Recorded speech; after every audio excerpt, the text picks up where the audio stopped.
احنا هنلف لفه في المحافظات، على الاقل المحافظات اللي كانت اكثر سخونه النهارده، وهنبتديها طبعا من محافظه السويس. معانا على التليفون الاستاذ عبد الحميد كمال عضو مجلس الشعب عن محافظه السويس. مساء الخير يا استاذ عبد الحميد. اهلا، مساء الخير يا استاذ ريم. اهلا بحضرتك. اهلا بيك يا فندم. الموقف حاليا ايه في محافظه السويس، وكان متوتر الى اي مدى على مدار اليوم؟ هو الموقف للاسف الشديد موقف سيء وموقف مش كويس، لانه الاحداث في السويس واخده شكل سيء جدا.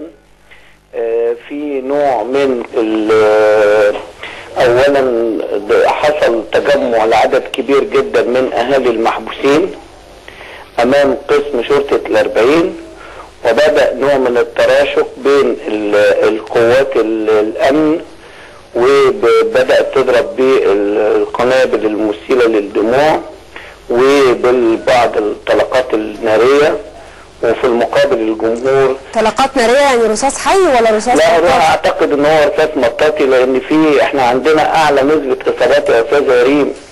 احنا عندكم الوفيات كمان. الو، انا سامع حضرتك، عندكم اعلى نسبة اصابات وعندكم الوفيات واعلى نسبة وفيات في الحوادث دي كلها. طيب هل في رقم عن الاصابات؟ يعني النهارده اللي بيتردد انه اكتر من 145 مصاب في الحوادث، ما بين كسور وجروح وما بين اختناقات. 145 خلال النهارده بس ولا خلال ال3 ايام اللي فاتوا؟ لا، خلال ال3 ايام. خلال ال3 ايام النهارده في اختناقات بسبب القنابل المسيلة للدموع وقنابل الدخان، وهذه المرضى بيروحوا او المصابين بيروحوا مستشفى الصدر، وفي ناس في مستشفى العام، وفي ناس في مستشفى التأمين. الحاجة الثانية انه في عدد كبير جدا من زي ما قلت لسيادتك الوفيات. احنا في 3 وفيات وفي حالات خطرة في المستشفيات. الحاجة الثانية في اصابات كبيرة للجمهور، يعني الرصاص المطاطي عامل مشاكل ضخمه جدا للجمهور. طب استاذ عبد الحميد، ايه اللي وصل الوضع لكده في السويس تحديدا؟ انا بقول ان الوضع واصل. السويس سيادتك فيها مجموعه من الحاجات اللي الناس ما اتكلمتش عنها ولا وسائل الاعلام.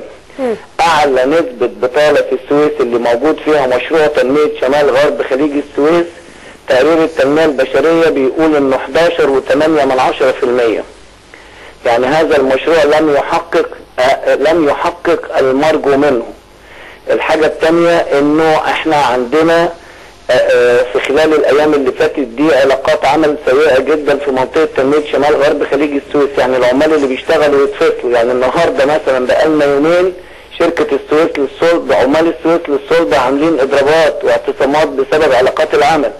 قبل منها عدد كبير من المواقع الصناعية في السويس في احتجاجات ضخمة جدا، لان علاقات العمل في شركات زي تراست النسيجية وزي العديد من الشركات اللي شهدت احتجاجات وده عمل احتقان عند الناس انها حاسة ما بتاخدش حقها في السويس. بس يا استاذ عبد الحميد، يعني باختلاف درجات المعاناة، نوع المعاناة نفسه موجود في معظم موجود على مستوى الجمهورية.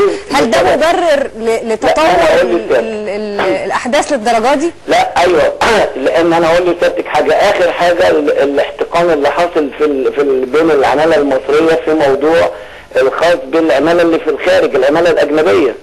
يعني الناس اللي بتشتغل في السويس من رجال الاعمال وغيرهم لما ياخدوا تسهيلات في الاراضي وياخدوا تسهيلات في ده مقابل ان هم بس وإعفاءات جمركيه، في مقابل ان يعملوا فرص عمل، وفي الاخر خالص يجيبوا عماله اجنبيه من الخارج لحامين.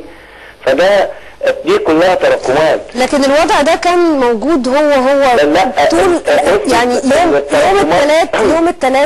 يوم الثلاث عدى بأقل قدر من التوتر ابتدى امبارح. الاستاذ عادل امام من شويه، هذا الفنان المحترم، بيتكلم ان ما حدش بيدير ازمه، ان ما فيش حد بيرد. في السويس نفس الموضوع، احنا مش شايفين حد بيدير ازمه، ما فيش حد بيدير ازمه. الامن متحمل الموضوع كله وما فيش حد بيدير ازمه. يعني انا النهارده لما يبقى الناس رايحين تاني يوم يا استاذ ريم يروحوا عشان ياخدوا اولاد المتوفين، ياخدوا اقاربهم، ويتمنعوا وما ياخدوش تقارير طبيه بحاله المتوفين دول، فيصير احتقان، فيحصل ضرب بين الناس وما يحصلش اي نوع من التمهيد للناس وهي بتاخد اقاربها المتوفين. النهارده الناس اللي اتجمعت مثلا قدام القسم عشان